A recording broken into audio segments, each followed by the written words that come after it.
First Tamil season 96ல் இன்றைக்கி பார்த்தீங்க அப்படின்னா நேற்றே வந்து வினோத் வந்து பணப்பெட்டியோட 18 லட்சத்தை எடுத்துகிட்டு வெளில போயிட்டார் அப்படின்னு சொல்லிட்டு ஒரு நியூஸ் வந்துட்டு இருந்தாலும் இன்னும் அஃபிஷியலாக கன்ஃபார்ம் பண்ணல. இன்றைக்கி எபிசோடு பார்க்கும்போது தான் நமக்கு தெரியும். அதே போல் பார்த்தீங்கன்னா வினோத் தான் லீடிங்கில் இருந்தார் ஓட்டிங்கில். அதுக்கடுத்து பார்த்தீங்கன்னா திவ்யா இருக்காங்க, அதுக்கடுத்து சபரி, விக்ரம், அப்புறம் கடைசியில் தான் சாண்ட்ரா இருக்காங்க. ஸோ திவ்யா அண்ட் சபரிக்கு நடுவில் வந்து நிறைய போட்டி இருக்க போகுது. க்ளோஸான ஒரு போட்டியாக தான் இருக்க போகுது. கானா வினோத்துடைய டீம் வந்து யாரை சப்போர்ட் பண்ணுவாங்கன்னு தெரியல. அதுதான் வந்து கீ பாயிண்ட்டாக இருக்க போகுது.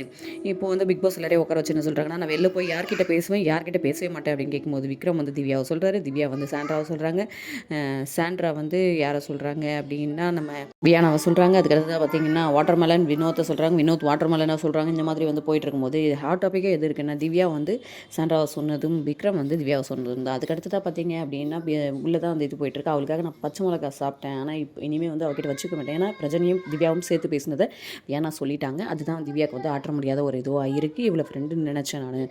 உடனே பிரவீன் என்ன சொல்கிறாருன்னா, சரியான பச்சோந்தி, சரியான ஆக்டிங் அப்படின்னு சொல்லி பிரவீன்ராஜ் வந்து சொல்கிறாரு. அதுக்கடுத்து தான் வந்து வியானா என்ன சொல்கிறாங்கன்னா, அவங்களுக்கு மட்டும் தான் ஃபேமிலி இருக்கா, நம்மளாம் ஃபேமிலி இல்லாமல் வந்துட்டோமா அப்படின்ற மாதிரி வியானா வந்து சொல்லிக்கிட்டு இருக்காங்க. இது வந்து பெரிய பிரச்சனையாக வந்து ஆக போதா? இது சாண்ட்ரா வந்து யார் டவுன் பண்ணணும்னு நினச்சாலும் அவங்க டவுன் ஆக மாட்டாங்க. ஆனால் இது வந்து யாருக்கு பூஸ்டப் ஆக போகுது அப்படின்றத நம்ம வெயிட் பண்ணி பார்த்தா தான் தெரியும். அடுத்தடுத்த அப்டேட்ஸ்க்கு நம்ம சேனலை சப்ஸ்கிரைப் பண்ணிக்கோங்க. தேங்க்யூ.